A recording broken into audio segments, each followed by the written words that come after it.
The morning air in the camp was tense. Rumors had spread overnight about a possible challenge to Maya's leadership. Some elders whispered that sparing the human Ethan had been a mistake. They feared he would corrupt her decisions, undermine tradition, and weaken the clan. Ethan sensed it immediately as he moved among the soldiers, gathering supplies for the day. Their glances were cautious, measuring. Some avoided his eyes entirely. Others were curious, watching how he reacted. Maya appeared at the center of the camp, her armor glinting in the sunlight. Her presence was commanding, her posture unyielding. She carried no blade at first, relying instead on the authority of her words. "Gather," she called. "All will witness what must happen today." The soldiers and elders assembled, forming a tight circle around her.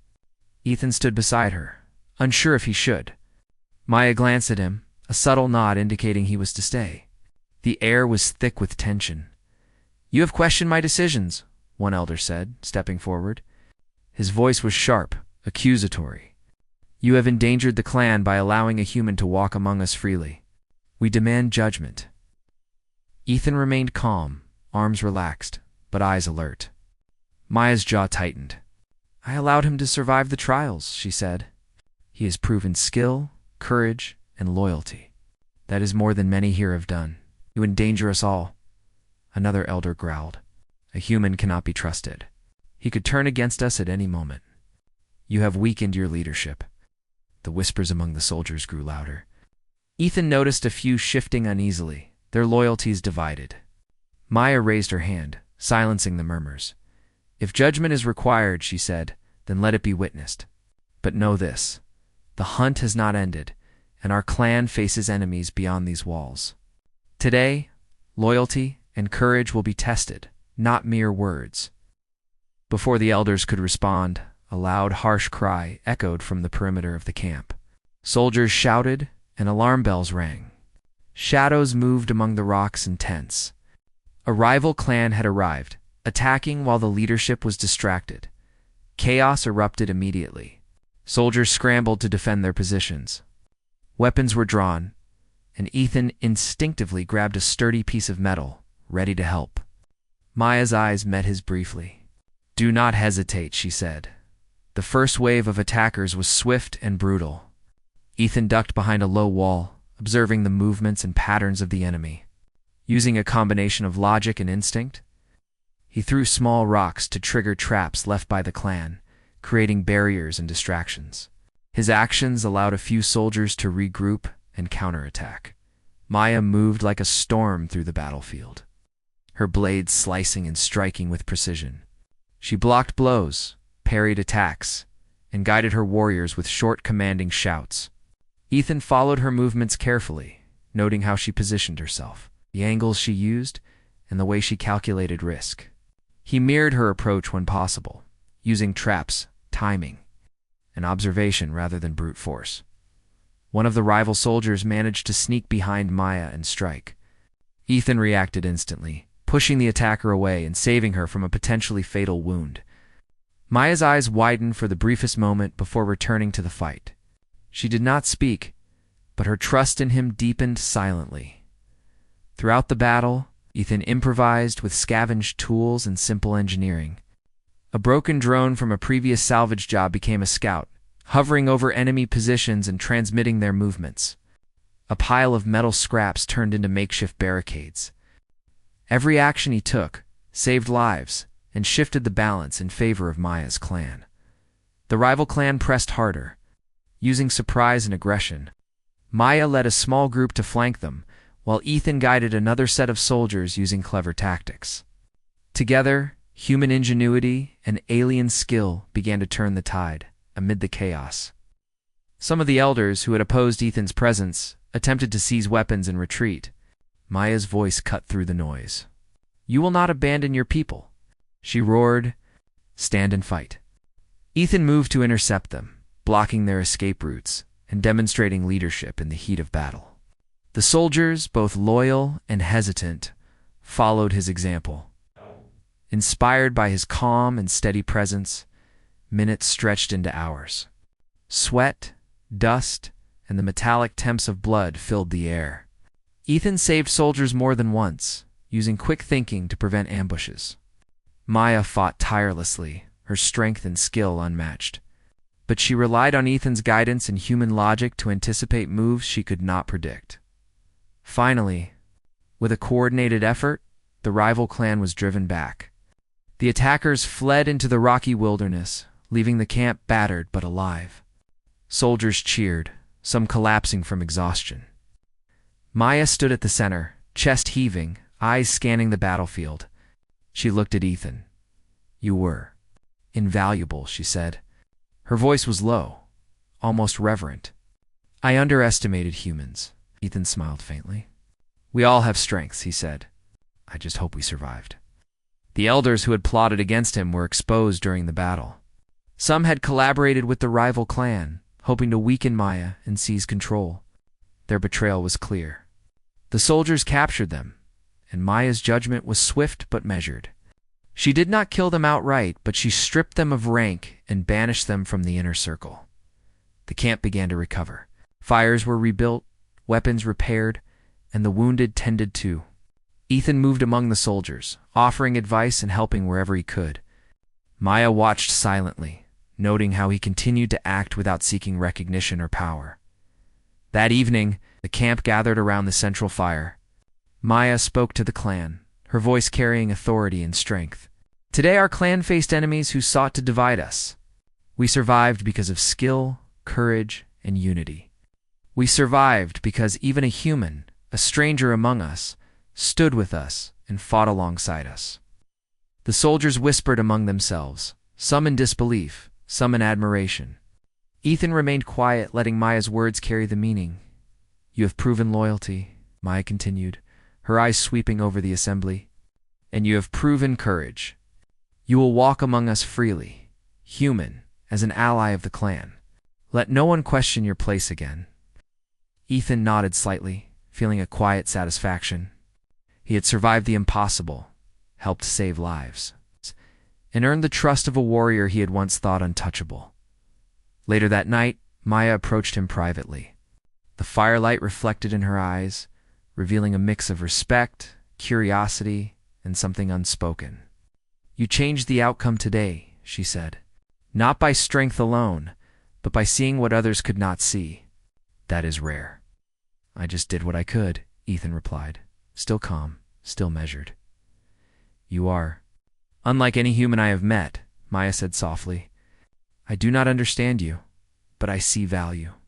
You have earned a place here not as a captive, but as something more." Ethan allowed himself a small smile. "Thank you, Maya. That means more than you know." The camp settled into quiet after the long day. Soldiers tended to their wounds, repaired equipment, and whispered about the human who had fought alongside their warrior leader. Maya remained vigilant, though, standing at the edge of the firelight and watching the camp with sharp eyes.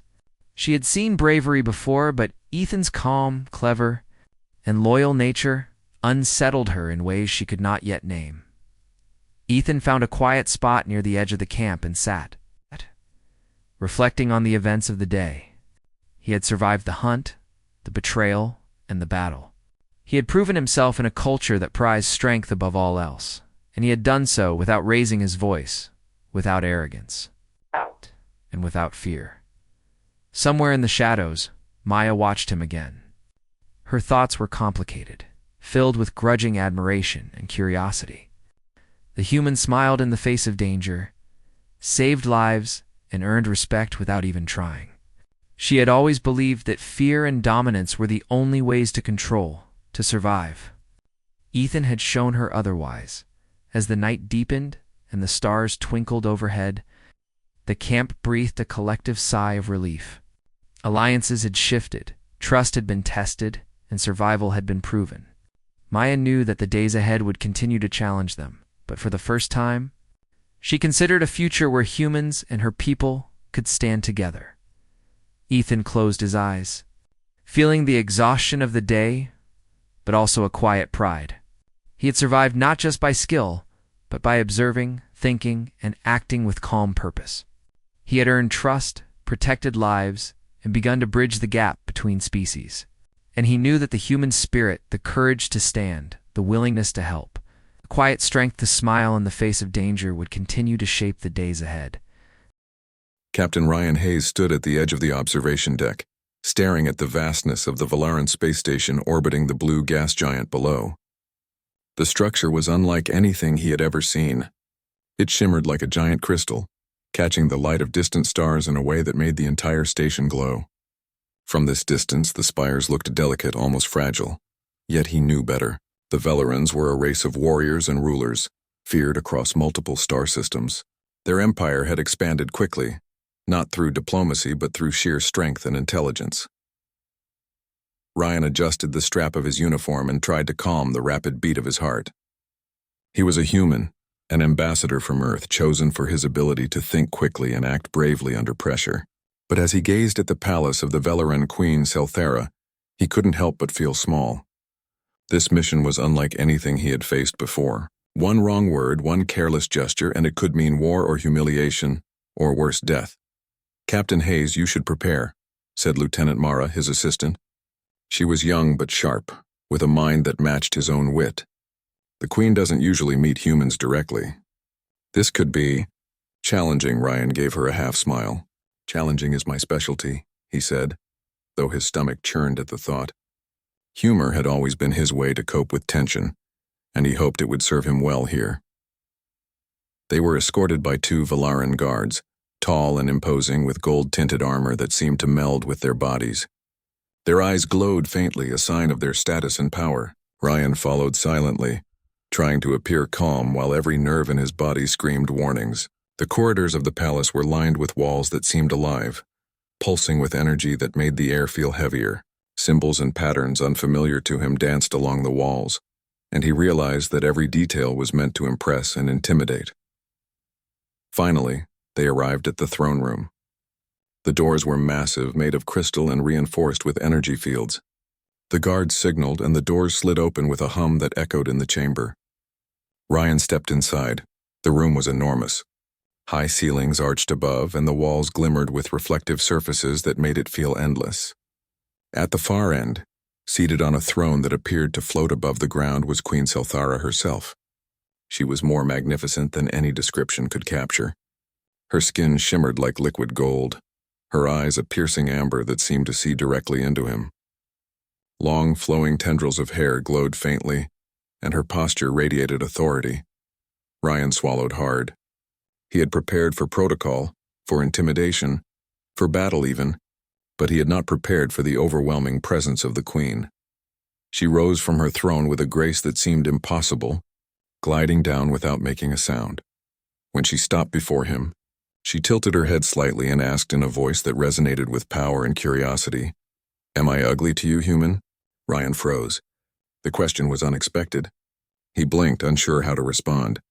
His training screamed at him to bow, to show respect, to answer carefully. But something in the Queen's gaze struck him as different. Not threatening, not angry, just a question asked honestly, almost innocently. And then, without intending to, he laughed. A short, surprised laugh that echoed through the throne room. The chamber went completely silent. Even the guards stiffened, their hands resting on the hilts of their weapons.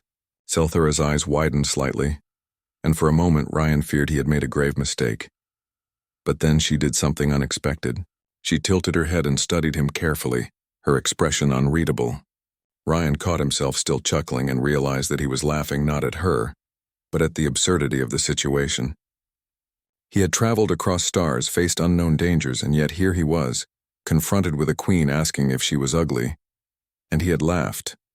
I didn't mean to," he started, but she raised a hand, stopping him. "No," she said, her voice softer now. "I wish to understand you, human. Your species. It is strange to me." Ryan nodded, trying to steady himself. "Well, Queen Selthera, if you're asking for my honest human opinion..." He paused, taking a careful breath. "I wouldn't call you ugly, just maybe your beauty is different from what humans are used to." Selthera studied him for a long moment. Then, to his astonishment, she smiled, a faint, amused curve of her lips that lit up her entire face. It was not a smile of submission or politeness, it was genuine. "You laugh at me," she said. "Yes," Ryan admitted. "I laughed. Not because you're ugly, but because this is the strangest first impression I've ever had." and I've had a lot of strange first impressions." Her eyes flickered with something he couldn't name, curiosity perhaps, or amusement. "You are different from the others," she said softly. "Most fear me." They would not laugh, Ryan shrugged. Humans have a strange way of dealing with fear. We sometimes laugh at it. Helps us survive. There was silence for a moment. Then Salthera stepped closer, her movements fluid and mesmerizing. "Perhaps your laughter is a strength, human. A trait that could serve you well. If you survive my court." Ryan swallowed hard. Her words were a warning wrapped in intrigue. And he knew he would need every ounce of wit, courage, and humor he possessed. Over the next few hours, Ryan was introduced to the intricacies of Velaran court life. Every gesture, every word seemed layered with meaning. Court members watched him closely, some with suspicion, others with barely concealed amusement. Ryan found himself constantly thinking on his feet, answering questions, responding to subtle challenges, and, when possible, injecting a small joke or observation to keep the tension from building too high. Queen Salthera observed quietly, her golden eyes never leaving him. Sometimes she would ask a question meant to test him, and Ryan would respond with honesty or humor, sometimes both. Each time she seemed slightly more intrigued, slightly less guarded. During a private moment, Salthera took him to a balcony overlooking the planet below. The atmosphere shimmered with colors unfamiliar to human eyes. Stars scattered across the sky like glittering gems, and Ryan felt a strange sense of awe mixed with fear. "You see this world, human," she said, her voice soft now. "It is mine to rule. Many would call it beautiful. Others would call it dangerous." "What do you see?" Ryan looked out over the expanse. "I see a lot of danger," he said honestly, "but also something worth protecting. And honestly, Queen, I see a ruler who is incredibly powerful, but also fascinating." Salthera's gaze softened and she tilted her head, a gesture almost human in its subtlety. "And yet you still laugh at me." "I can't help it," Ryan said with a grin. "Sometimes the universe is too big, too strange, and too amazing not to laugh at. Besides," he paused, "your question about being ugly, it just caught me off guard. Not in a bad way, just unexpected." For a long moment they simply looked at each other. No words were spoken, but in that silence a strange bond began to form. Ryan realized that humor, honesty, and courage, human traits often underestimated, were his greatest weapons here. And perhaps if he used them wisely, they could change how the Velaran Empire viewed humans forever. As night fell over the gas giant below, Ryan was escorted to his quarters within the palace. The room was luxurious, alien yet comfortable. He lay down on the bed, staring at the ceiling, replaying every moment of the day. He had survived the initial encounter, impressed the queen with his honesty, and most importantly had made her laugh. A small smile crossed his face. For all the danger, the unknown, and the challenges ahead, Ryan felt a strange sense of hope. Humans were small in the galaxy, often underestimated, but perhaps this was the moment where that perception could change, one laugh at a time. And somewhere in the depths of the Velaran palace, Queen Salthera sat alone, thinking about the human who laughed at her. She had ruled for centuries, feared and respected by all, but this human, so small, so fragile, yet so bold, had made her laugh. And she knew, deep down, that he might just be capable of more than anyone had yet imagined. The next morning, Ryan awoke to the soft glow of alien sunlight, filtering through the crystalline walls of his quarters. The patterns of light danced on the floor like living stars, and for a moment, he allowed himself to marvel at the beauty of the Velaran palace. Yesterday had been a whirlwind, but today promised even more challenges. A soft chime echoed through his room, signaling a message. A Velaran aide appeared, her movements graceful and precise, and spoke in perfect galactic common, the universal language used across civilizations. "Captain Hayes," she said, bowing slightly, "the Queen requests your presence in the council hall. She wishes to continue your discussions." Ryan straightened his uniform, took a deep breath, and followed her. On the way, he tried to calm the mix of excitement and nervousness swirling in his chest. He had been trained for diplomacy, for negotiation, and for survival under pressure. But the Velaran court was unlike any human government he had encountered. Every glance, every gesture, every word could carry hidden meanings. And he knew he would need to be alert at all times. The council hall was enormous, its ceiling stretching far above them, covered in patterns that seemed to shift and move when observed from different angles. The walls were lined with holographic displays that showed star maps, trade routes, and ancient Valaran records. High-ranking members of the court had already gathered, their golden eyes flicking toward him with interest, curiosity, and in some cases, thinly veiled suspicion. At the far end of the hall, Queen Selthera sat on her throne, her posture regal and commanding. When she saw him, she raised a hand and the aide gestured for Ryan to approach. "You have adjusted well, human," Selthera said, her voice calm but sharp. "Your laughter yesterday, it has caused debate among my advisors." Ryan hesitated. "Debate?" he asked, raising an eyebrow. "I hope it wasn't about whether I'm planning to eat the palace guards?" Selthera's lips curved in a faint smile. "No, but your behavior is unusual. No human has ever laughed in my presence without fear or trembling. Some say it is disrespect, others suggest it is courage." Ryan chuckled quietly. "Well, I've always believed that fear is easier to fight if you can laugh at it first. And humans, we laugh at the strangest things. It keeps us alive." The queen regarded him silently for a moment, then gestured for him to sit on a low platform near her throne. Ryan complied, careful to match the slow, deliberate movements of the Valarans. "Your species is curious," she said finally. "You face danger with humor and yet you survive. Tell me, human, do you think fear is weakness?" Ryan leaned back slightly, considering. "Fear is natural, but weakness is giving into it. You can feel fear, even face death, and still act bravely. That's strength, in my opinion. And humans, we've survived by learning that lesson over and over." Selthera's golden eyes flickered as if weighing his words. Then she nodded once. "Perhaps you are. Stronger than you appear." The conversation was interrupted by the arrival of a Velaran noble named Therion, a tall figure with angular features and eyes like polished amber. He bowed before the queen, but his gaze lingered on Ryan, sharp and calculating. "Your Majesty," Therion said smoothly, "we must consider the implications of allowing a human such access to your court. What if his presence disrupts our traditions?" Selthara's gaze shifted to him, piercing and unyielding. "I am aware of your concerns, Therion, but I am testing the human. Observe his behavior, and you may learn more about his potential than I could tell you in 100 lectures." Therion's lips tightened, but he did not speak further. Ryan caught the tension in the room but chose to remain calm, remembering the queen's words from yesterday. Humor, courage, and honesty could be his allies. "Captain Hayes," Selthera said, her voice softening, "you will dine with me tonight. It is a tradition rarely extended to outsiders.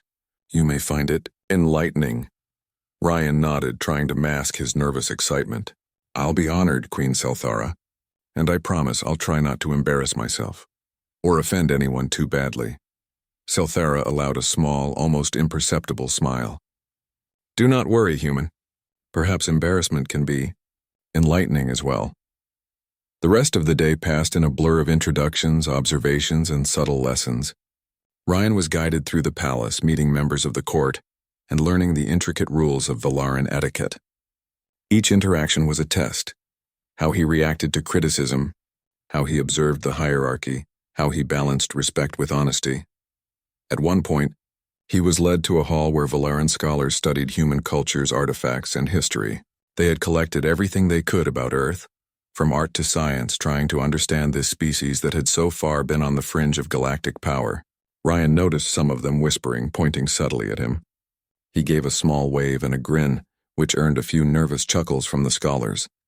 Humans have courage, but also an absurd sense of humor. One whispered to another, and Ryan caught the words. He laughed quietly to himself, realizing that his presence was already causing ripples in the court. As night fell over the gas giant, Ryan prepared for the dinner with the queen. The dining hall was vast, circular, and lit by floating crystals that emitted a soft, warm light. Food of every conceivable form was arranged on a long table, glowing faintly with alien energy. The aromas were strange but not unpleasant. Selthera was already seated, her posture regal. She gestured for him to sit opposite her. Ryan did so, careful to follow the unspoken rules of posture and etiquette. "You are learning quickly, human," Selthera said, watching him as he examined the dishes. "Most would be overwhelmed." Ryan smiled. "I've always believed that curiosity is stronger than fear."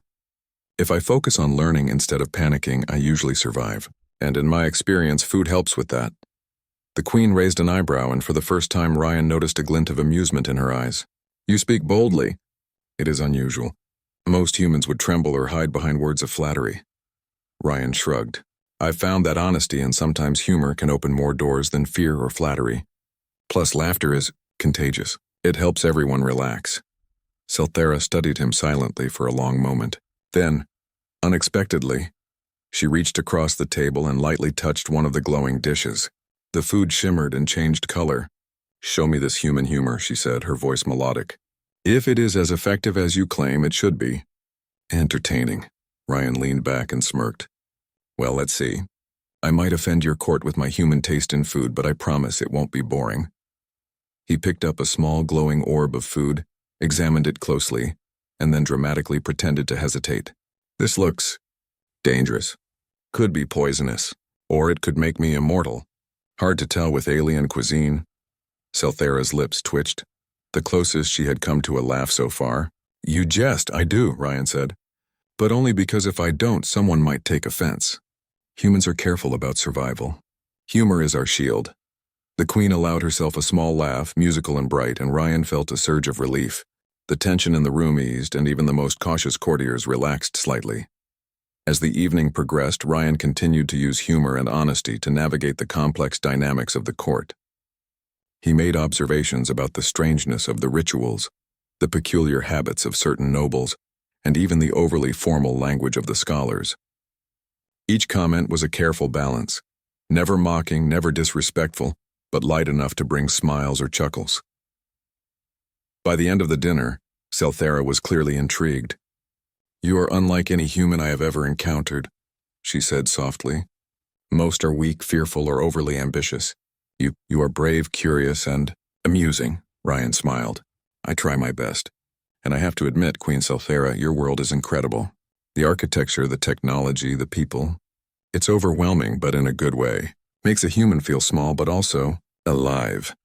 The Queen's eyes softened, and for a moment she seemed almost contemplative. Perhaps humans are underestimated, she murmured. I had believed your species fragile, incapable of true strength. Yet, you prove me wrong. Ryan laughed quietly. Well, we're full of surprises. That's part of being human. We can laugh in the face of danger, find hope in impossible situations, and sometimes just make the impossible amusing. Selthera studied him for a long time, her gaze intense. Then she leaned back, her expression unreadable. Tomorrow we shall continue your lessons in our ways. You will see more of what your species is capable of, if you survive, human. Ryan nodded, feeling both excitement and apprehension. I'll do my best, Queen Selthera. And I promise, I'll keep the laughter coming. As he was escorted back to his quarters, he realized that the Queen's amusement, curiosity, and trust were slowly turning into something more profound. He was no longer just a visitor or diplomat.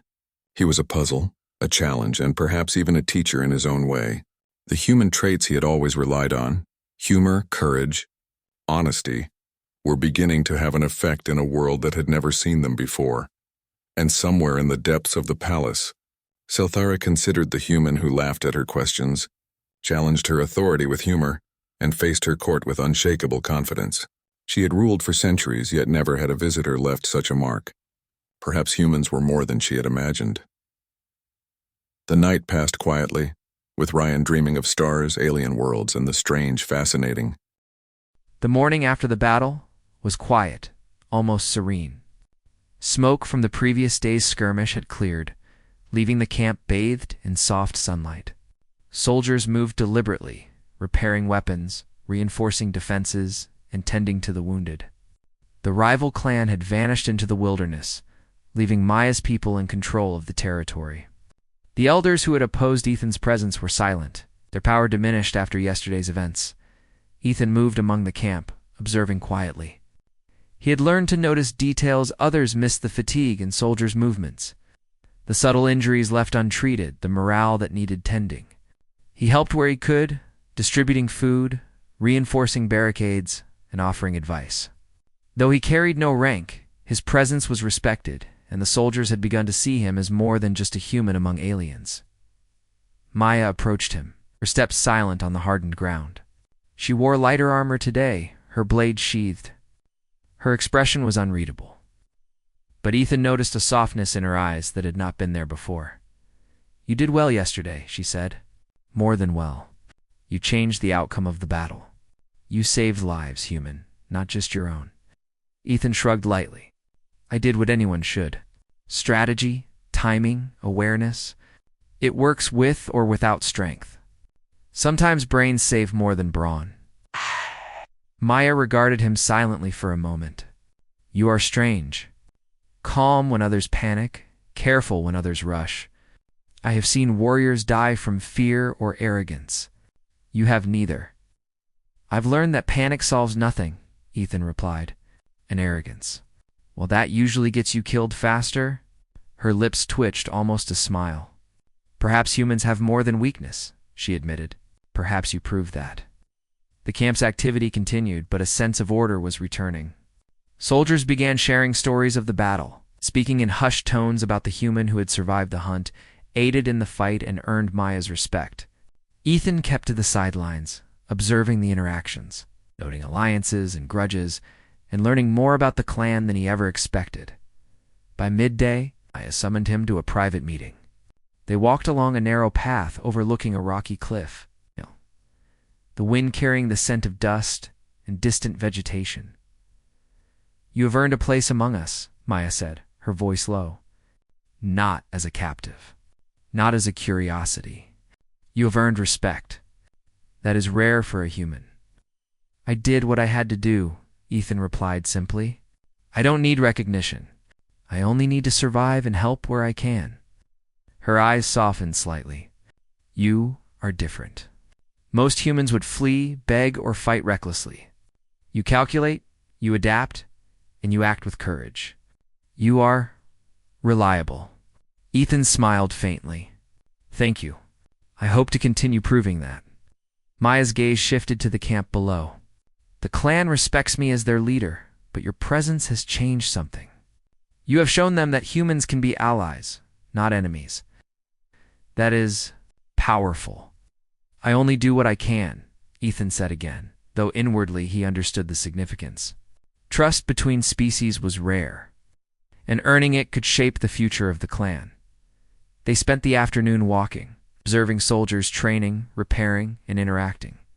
Ethan offered suggestions for a more efficient organization, using logic and pattern recognition. Maya listened carefully, noting his insight. Her soldiers began to approach him cautiously, asking questions, seeking advice, and even practicing techniques under his guidance. The bond between human and alien was growing, quiet but steady, and it reshaped the camp in subtle ways. That evening a council was held. The elders who had opposed Ethan's presence were present, though subdued. Maya addressed them with authority and clarity. "You questioned my decision to allow a human among us. Yesterday, you saw the result. Not only did he survive our trials, but he also contributed to the safety of the clan. He is capable, he is loyal, and he has earned a place here," the elders murmured, some grudgingly acknowledging the truth, others silent in defeat. Maya's decision was final, and the human's presence was now recognized openly. Ethan remained calm, silently accepting the acknowledgement but saying nothing further. Later that night, Ethan found himself near the edge of the camp, watching the stars above. The events of the past day's trials, hunts, battles, and the slow building trust played through his mind. He understood that survival was more than physical skill. It was understanding, patience, courage, and the willingness to act with intelligence. He had earned trust, earned respect, and had begun to bridge the gap between species. Maya approached quietly, standing beside him without speaking at first. The stars reflected faintly in her eyes, and Ethan sensed her thoughts were distant, complicated, and reflective. "You survived," she said finally, "and you have changed things here. Not by strength alone, but by your mind, your courage, your choices." Ethan nodded. "I did what I had to do. That is all any of us can do." She studied him, her expression unreadable. "You are unlike any human I have met. You smile when others would panic. You act when others hesitate. That is rare, valuable, and perhaps necessary." Ethan offered a small smile. I believe every species has value, even yours. Her lips twitched again, faintly. Perhaps you are right. Perhaps humans are not as fragile as we thought. The night passed quietly. Soldiers rested, the wounded healed under careful hands, and the camp regained a sense of order and safety. Ethan slept lightly, alert even in rest, knowing that survival depended on both awareness and courage. In the days that followed, Ethan's presence became a symbol within the camp. Soldiers, both young and seasoned, began to emulate his calm, measured approach. Conflicts among clansmen decreased, efficiency improved, and the trust between humans and aliens grew. Maya watched all of this silently, recognizing the quiet influence he had. One afternoon, Maya approached him with a new task. The outpost requires fortification. Supplies, defenses, and patrols must be organized efficiently. I want your input. Ethan studied the layout carefully, noting weak points, patrol paths, and potential strategies for defense. He worked alongside the soldiers, demonstrating methods to improve safety, efficiency, and coordination. Slowly, the camp transformed, not just in strength, but in unity. Through it all, the bond between Ethan and Maya deepened, quiet, but meaningful. They sparred in training, discussed tactics, and shared knowledge of their respective species. Though their languages were different and their cultures distinct, a mutual understanding emerged, based on respect, shared experience, and trust earned through action. One evening, after a long day of training and planning, they stood at the edge of the camp once more. The sun set in brilliant hues of red and orange, casting long shadows across the rocky landscape. Soldiers moved below, engaged in drills and repairs, while Ethan and Maya observed silently. You have changed the clan, Maya said softly. Not just by your actions, but by your presence. They see now that trust can cross species. That courage is not limited to one form. That strength comes in many ways. Ethan looked at her, smiling faintly. I've done what I could. The rest is theirs to embrace. She studied him, her expression thoughtful. Perhaps there is more to humanity than I realized. Perhaps. The galaxy is not as divided as I believed. The wind blew softly around them, carrying the scent of earth, stone, and distant vegetation. Ethan felt a sense of calm satisfaction. He had survived trials, proven his worth, and earned respect not through dominance, but through intelligence, courage, and quiet strength. The stars began to shine, one by one, above the outpost. Soldiers rested, the camp was fortified, and peace, however temporary, settled over the land. Maya and Ethan stood together, observing, reflecting, and silently acknowledging the bond that had formed between them. It was not merely survival that mattered, but understanding, trust, and the quiet power of a human who could smile in the face of danger and inspire. Courage in others. Ethan turned to Maya. The clan is stronger now, he said. Stronger because they survived, because they worked together, and because trust was earned. That is more powerful than any blade. Maya nodded, the faintest of smiles crossing her lips. You are right. Perhaps humans and warriors are not so different after all. The night deepened, and the camp slept peacefully under the stars. Ethan's presence had reshaped the clan, had inspired respect, and had bridged the gap between species. Maya's trust, once cautious, had become firm.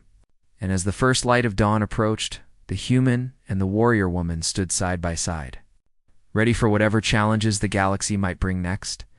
They had survived the impossible together, and in doing so had forged a bond that could not be broken easily. The human's calm strength and the alien warrior's skill combined to create a force, greater than either alone, a symbol of unity, courage, and the enduring power of understanding. And as the sun rose over the outpost, Ethan allowed himself a small, quiet thought, sometimes a human smile. Steady and calm in the face of danger could change everything. The tension in Zarathia was palpable. Reports of unrest along the outer sectors had reached the palace, and Thalira could feel the weight of leadership pressing heavily on her shoulders.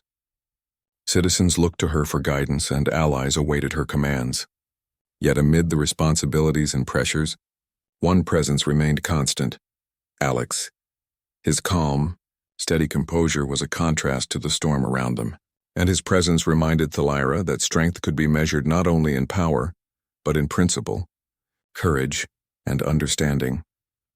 Alex moved through the palace corridors with purpose, observing systems, checking data, and listening to the concerns of advisors and citizens alike. Despite the complexity of the situation, he never faltered, never allowed panic to affect his judgment. He understood that clarity and patience often mattered more than quick action or showy displays of skill. Thalira summoned him to her chambers. The light of Zorathia's twin moons filtered through the high windows, casting silver reflections across the polished floors. She stood in quiet contemplation as Alex entered. "Human," she said, her voice steady. "The situation grows more complex. Rebellion rises in the outer districts and enemies exploit every weakness. You have seen much of my world. Tell me, how do you propose we act?" Alex approached, considering the question carefully. "Your Majesty, the key is strategy combined with observation. We cannot rely on force alone. We must anticipate movements, understand motivations, and act decisively to prevent escalation. A targeted response focused on protecting civilians and maintaining stability will be more effective than widespread force."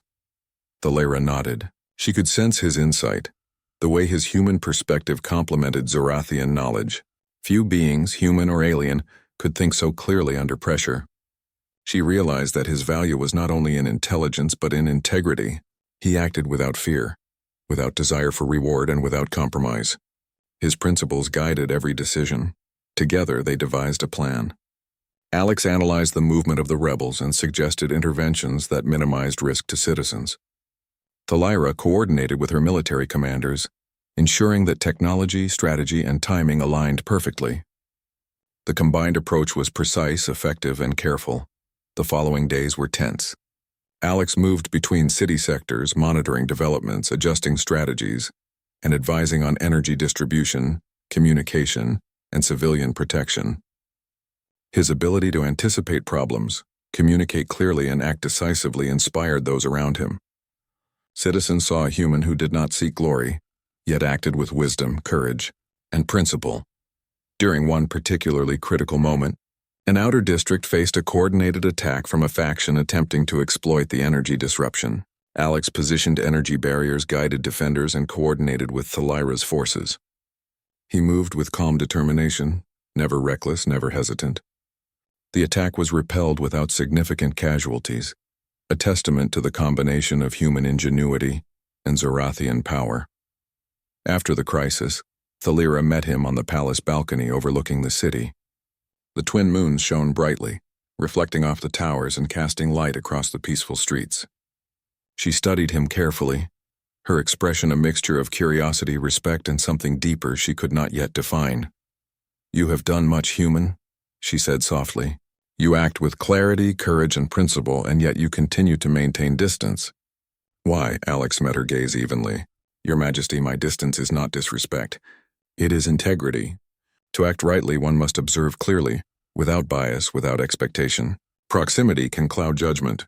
My duty requires clarity, not closeness." Thalira considered his words. She had begun to understand that his avoidance was not fear, nor arrogance, nor indifference.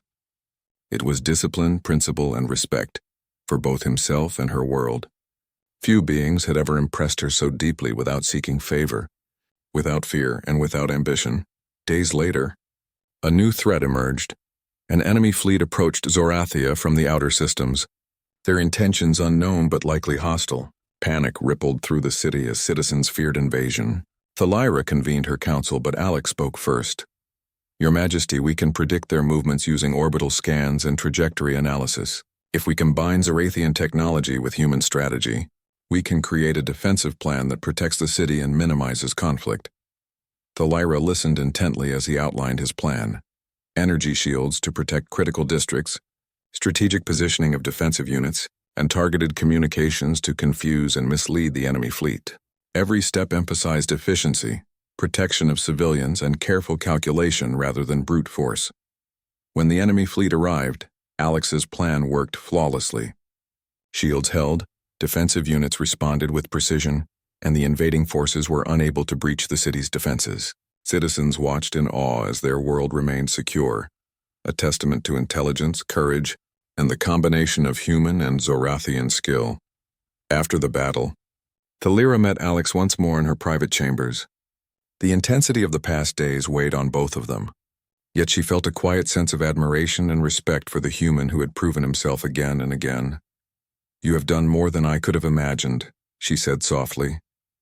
"Your courage, your insight, your principle, they surpass anything I expected from a human. And yet you avoid me still. Why?" Alex took a deep breath, knowing that the moment required honesty. "Your Majesty, my actions are guided by principle, not desire for favor or recognition. My distance allows me to act clearly, without expectation, without compromise. That is all I can offer." Thalira studied him silently, then stepped closer. "Human, you're unlike anyone I have known. You act rightly, with courage and clarity, and you do not seek reward. I have observed you, tested you, and watched as you shaped the fate of my world. I respect you. More than I expected. More than I can easily explain." Alex remained calm, meeting her gaze steadily. "Respect is all I wish to earn, Your Majesty. I do not seek more." Thalira smiled faintly, a rare softness in her expression. She realized that this human had not only survived her tests, but had exceeded them. He had demonstrated that humanity's strength lay not only in technology or power, but in clarity, courage, and principle. She felt a growing connection, not one of mere fascination, but of mutual understanding and trust. In the following days, the city recovered fully. Citizens marveled at the human who had acted with wisdom, courage, and integrity in ways that even Zorathians had not anticipated. Thalira observed him quietly, recognizing that he had changed her perspective on humans, leadership, and strength. He was a reminder that power was not measured solely by force, but by clarity, principle, and courage in action. One evening, as they walked through the palace gardens under the twin moons, Thalira spoke softly. "You have changed much here, human. You have saved lives, guided decisions, and proven that humanity's strength lies not in weapons or authority, but in clarity and principle, and yet you continue to maintain distance. Why?" Alex looked at her, steady and calm. "Because clarity requires it. My duty is to act rightly, without bias, without expectation. Distance ensures that principle guides action rather than desire, fear, or influence. That is all I can offer." Thalira nodded, understanding fully at last. She realized that his avoidance was not defiance or indifference, but integrity, discipline, and courage, the very qualities she valued most. She felt a deep respect and an unexpected connection growing between them. The days that followed were quieter. Zorathia's citizens continued their lives, the city thriving under the combined guidance of their queen and the human who had earned her trust. Alex continued his work, observing, learning, advising, and acting with clarity and courage. He remained steadfast, disciplined, and principled, a reminder that humanity could stand strong even in a world so alien and powerful. Thalira watched him often, fascinated by his restraint, his honesty, and his courage. She had asked why he avoided her, and in his answer she had found not defiance but integrity. His actions had spoken louder than words, proving that trust, respect, and understanding could be earned through principle, not flattery or fear. As the twin moons of Zorathia rose high in the sky, Thalira reflected on the human who had reshaped her world, not through conquest, but through clarity, courage, and principle. She realized that she no longer needed to test him, question him, or challenge him. He had proven himself beyond doubt, and in that realization, a new understanding emerged between them. It was a connection built not on desire, fear, or expectation, but on respect, trust, and the recognition of strength and principle. Alex had shown her that humanity's true power lay not only in action, but in integrity, observation, and courage. For Thalira, this human was no longer merely a visitor or a subordinate. He was a partner in thought, strategy, and understanding, a being who had earned her trust, her admiration, and her respect. And though he continued to maintain his distance, she no longer felt frustration or curiosity alone. She felt something deeper, the quiet certainty that some bonds were forged not by proximity, but by principle, courage, and clarity of action. As the city of Zorathia slept beneath the twin moons, Alex stood quietly in the palace gardens, observing the lights of the city below. He had acted rightly, remained disciplined, and proven the